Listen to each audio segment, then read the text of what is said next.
Hi hello friends, ఎలా ఉన్నారు అందరూ? ఇవాళ మనం నేలకొండపల్లి గ్రామం ఖమ్మం జిల్లాలో ఉన్నాం. ఇక్కడ ఉన్నటువంటి బౌద్ధ స్తూపాన్ని చూద్దామని వచ్చాం అనమాట. అది బౌద్ధ స్తూపాన్ని ఎప్పుడు ఎలా ఎవరు కనిపెట్టారనేది మనం తెలుసుకుందాం. ఈ స్తూపాన్ని 1984 సంవత్సరంలో కనిపెట్టారు. వ్యాసం 170, ఎత్తు 46 అడుగులు, పూర్తి ఎత్తు వచ్చేసి 54 అడుగులు ఎత్తు ఉంటుందంట. మన వీడియోస్ మీకు నచ్చినట్టయితే లైక్ చేయండి, షేర్ చేయండి, సబ్స్క్రైబ్ చేయడం మాత్రం మర్చిపోకండి. మీ ఫ్రెండ్స్ అండ్ ఫ్యామిలీకి తప్పకుండా షేర్ చేయండి. అయితే ఇక్కడ ఊరి ప్రజలు పండగ సందర్భంగా పుట్టమన్ను కోసమని తవ్వితే అక్కడ కొన్ని ఇటుకలు బయటపడ్డాయంట. ఇటుకలతో పాటు కొన్ని శిలాశాసనాలు ఉంటాయి చూసారా, రాతి శిలాశాసనాలు, అవి కూడా బయటపడ్డాయంట. దాంతో వీళ్ళు ఆర్కియాలజీ డిపార్ట్మెంట్ వాళ్ళకు కూడా సమాచారాన్ని అందిస్తే వాళ్ళు వచ్చి ఇక్కడ జరిపిన తవ్వకాలలో మనకు ఇప్పుడు చూస్తున్న ఈ బౌద్ధ స్తూపం అనేది బయటపడింది. అట్లా దీన్ని అప్పట్లో సెంట్రల్ గవర్నమెంట్ వచ్చేసి 2009లో 1.26 కోట్లతోటి దీన్ని డెవలప్ చేసి ఒక పార్కు లాగా డెవలప్ చేసిందనమాట, పర్యాటక ప్రాంతం లాగా. ఇక్కడ చుట్టూ తిరిగి ప్రదక్షిణలు చేయడానికి వీలుగా మనకు ఇలా స్థలం ఉందన్నమాట. మొత్తం 4 ఈ స్తూపానికి ఎంట్రీ 4 ఎంట్రన్స్లు ఉంటాయి అన్నమాట చుట్టూ.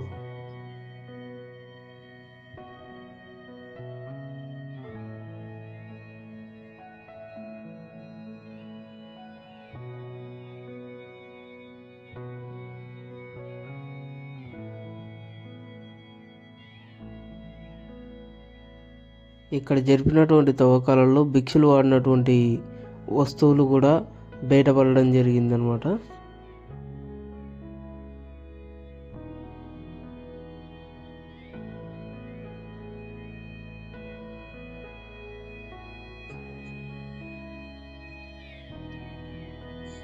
మనకు ఆ ఎదురుగా కనిపించేది బాలసముద్రం చెరువు. చాలా పెద్దగా ఉంది చెరువు, అయితే చాలా పెద్దగా ఉంది అది.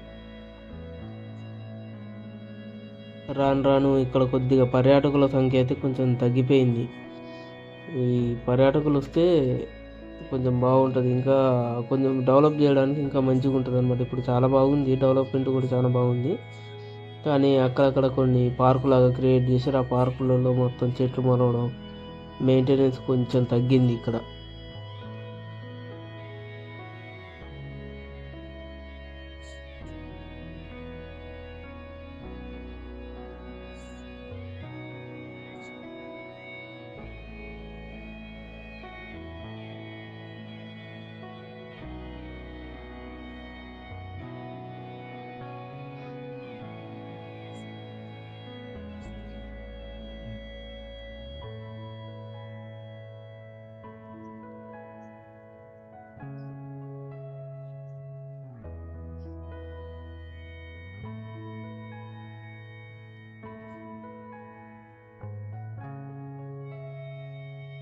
జంగల్లో పోతున్న ఫీలింగ్.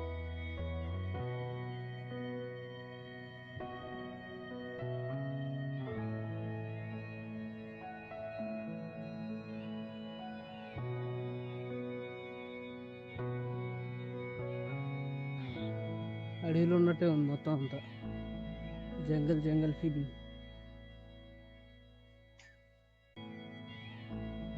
ఇంకా ఈ వీడియోకి ఇంతే ఫ్రెండ్స్, మళ్ళీ వచ్చే వీడియోలో కలుసుకుందాం. అప్పటి వరకు bye bye. Thank you so much.